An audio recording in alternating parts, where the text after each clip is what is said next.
बेलियो तुसी देख रहे हो PPTV ਤੇ ਮੈਂ ਤੁਹਾਡਾ ਪ੍ਰੌਣਚਾਰਕ ਮੀਆਂ ਆਸਫ ਅਲੀ। ਬਾਬਾ ਜੀ ਗੁਰੂ ਨਾਨਕ ਦੇਵ ਜੀ ਦੇ 552ਵੇਂ ਜਨਮ ਦਿਨ ਦੇ ਸਿਲਸਿਲੇ 'ਚ ਤਕਰੀਬਾਤ ਜਾਰੀ ਆ।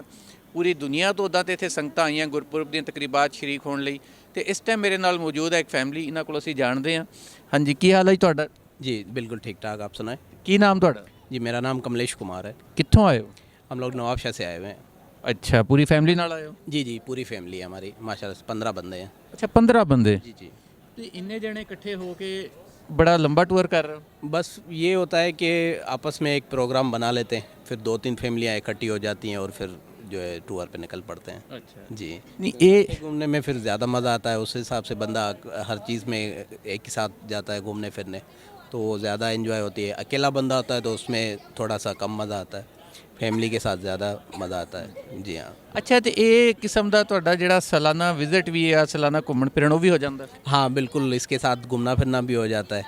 तो मतलब वैसे भी बंदा निकलता है फैमिली के साथ टूर पे, तो ये एक किस्म का टूर भी हो जाता है, दर्शन भी हो जाते हैं, मेला भी घूम लेता है बंदा, और उसके साथ टूर भी हो जाता है। ਅੱਛਾ, ਤੇ ਇਹਦੇ ਲਈ ਤੁਸੀਂ ਪੂਰਾ ਸਾਲ ਤਿਆਰੀ ਕਰਦੇ ਹੋ ਆਉਣ ਲਈ?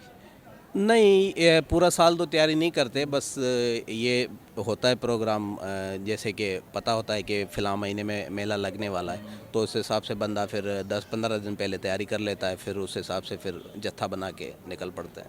ਅੱਛਾ, ਫਿਰ ਆ ਜਾਂਦੇ ਹੋ। ਅੱਛਾ, ਇਹ ਦੱਸੋ, ਸਿੰਧ ਦੀ ਗੱਲ ਹੋ ਰਹੀ ਸੀ, ਚਲੋ ਬੜਾ ਅੱਛਾ ਦੱਸਿਆ ਤੁਸੀਂ। ਤੇ ਸਿੰਧ ਦੇ ਵਿੱਚ ਸਿੱਖਾਂ ਦੀ ਕਿੰਨੀ ਕੁ ਤਾਦਾਦ ਹੈ? वहाँ पे भी काफ़ी सारे हैं, मेजॉरिटी वहाँ पे सिंधी स्पीकिंग है, लेकिन सिख भी काफ़ी सिटीज़ में रहते हैं। ਅੱਛਾ जी हाँ। ਅੱਛਾ, ਤੇ ਨਾਲ ਭਰਜਾਈ ਵੀ ਤੁਹਾਡੇ ਨਾਲ ਹੀ ਆ? जी ਜੀ, ਕੀ ਨਾਮ ਤੁਹਾਡਾ? मुस्कान है मेरा नाम। ये ਤੁਸੀਂ ਇਹ ਦੱਸੋ ਕਿ ਤੁਸੀਂ ਵੀ ਨਾਲ ਆਏ ਹੋ हाँ। ਨਾਲ ਲੈ ਕੇ, ਤੇ ਕਿਹਦਾ ਰਿਹਾ ਵਿਜ਼ਿਟ ਪਹਿਲੇ? बहुत अच्छा रहा है विज़िट हमारा, और बहुत टाइम के बाद मैं आई हूँ। नानकाने का मेला लगा था ना, इस हिसाब से हमारा आना हो गया, तो हमने कहा चलो लाहौर अब भी घूम लेते हैं। तो यहाँ पे भी बहुत मज़ा आया है लाहौर में भी। ਅੱਛਾ, ਇੱਥੇ ਤੁਸੀਂ ਜਦੋਂ ਆਏ ਹੋ ਉੱਥੇ ਗੁਰਪੁਰਬ ਤੇ ਕੀ ਤੁਹਾਡੀਆਂ ਮਸਰੂਫੀਆਤ ਰਹੀਆਂ? बहुत अच्छी मसरूफियत रही, क्योंकि गुरु नानक का जन्मदिन हुआ था वहाँ पे, तो बहुत अच्छा इंतज़ामिया था वहाँ पे भी, बहुत मज़ा आया वहाँ पे भी। हेलो बेटा, गाने से नाम बता। रोशनी। अच्छा, किधर आई हो? मैं नवाबशाह से आई हूँ। अच्छा, तो कहाँ पे आई हो पता है कोई? लाहौर। बाबा जी लाहौर। गुरु नानक देव के? हाँ, ਅੱਛਾ, ਇਹ ਦੱਸੋ ਕਿ ਸਿੰਧ ਦੇ ਵਿੱਚ ਜਿਹੜਾ ਇਕਲੀਅਤਾਂ ਦੀ ਸੂਰਤ ਹਾਲ ਆ ਉਹਦੇ ਕੈਸੀ ਆ? सही है, ओवरऑल ठीक ठाक है सूरत हाल। मतलब ये नहीं है कि बिल्कुल ही हालात ख़राब हैं।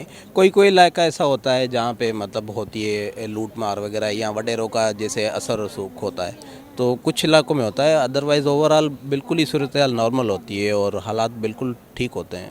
ਅੱਛਾ, ਜਿਹੜਾ ਇਹ ਵਡੇਰਿਆਂ ਵਾਲਾ ਵਾ ਸੂਰਤ ਹਾਲ, ਉਹ ਤੇ ਜਿਹੜੇ ਉੱਥੇ ਹਿੰਦੂ ਮੁਸਲਮਾਨ ਸਾਰਿਆਂ ਦੇ ਨਾਲ ਹੀ ਐਵੇਂ ਆ, ਤੇ ਜਿਹੜਾ ਉਵੇਂ ਓਵਰਆਲ ਅਕਸਰੀਅਤ ਇਲਾਕਾ ਕਿਹੜਾ ਉੱਥੇ ਸਿੰਧ ਦੇ ਵਿੱਚ, ਹਿੰਦੂ ਅਕਸਰੀਅਤ ਇਲਾਕਾ ਕਿਹੜਾ? तकरीबन हर सिटी में आपको हिंदू मिलेंगे मेजॉरिटी में ना। हाँ, तकरीबन हर सिटी में मिलेंगे। जिस सिटी में भी आप जाएंगे वहाँ पे हिंदू कम्युनिटीज़ आपको मिलेंगी ही मिलेंगी। कोई किसी इलाके में थोड़ी कम होती हैं, किसी में थोड़ी सी ज़्यादा होती हैं, लेकिन मेजॉरिटी हर सिटी में आपको हिंदू कम्युनिटीज़ मिलेंगी और अच्छी खासी मिलेंगे। जी हाँ। ਅੱਛਾ, ਬਾਬਾ ਜੀ ਗੁਰੂ ਨਾਨਕ ਦੇਵ ਜੀ ਦੇ ਬਾਰੇ 'ਚ ਕੁਝ ਦੱਸੋ।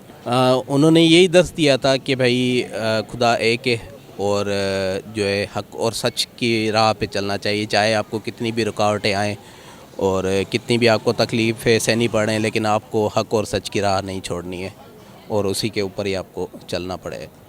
ਹਾਂਜੀ, ਬਾਬਾ ਜੀ ਗੁਰੂ ਨਾਨਕ ਦੇਵ ਜੀ ਦਾ ਤੁਸੀਂ ਦਰਸ ਵੀ ਸੁਣਿਆ, ਤੇ ਸਿੰਧ ਚੋਂ ਆਈ ਹੈ ਫੈਮਿਲੀ, ਔਰ 15 ਰੋਜ਼ਾ ਲੰਬਾ ਟੂਰ ਬਣਾ ਕੇ ਆਈ ਹੈ। ਇਹਨਾਂ ਨੇ ਕਿਹਾ ਨਾਲੇ ਤੇ ਬਾਬਾ ਜੀ ਦੇ ਦਰਸ਼ਨ ਵੀ ਹੋਣਗੇ, ਤੇ ਉੱਥੇ ਗੁਰਪੁਰਬ ਦੀਆਂ ਤਕਰੀਬਾਤ 'ਚ ਵੀ ਸ਼ਰੀਕ ਹੋਵਾਂਗੇ, ਤੇ ਅੱਗੋਂ ਫਿਰ ਬਾਕੀ ਜਿਹੜਾ ਵਾ ਇਲਾਕੇ ਉਹ ਵੀ ਘੁੰਮ ਕੇ ਆਵਾਂਗੇ।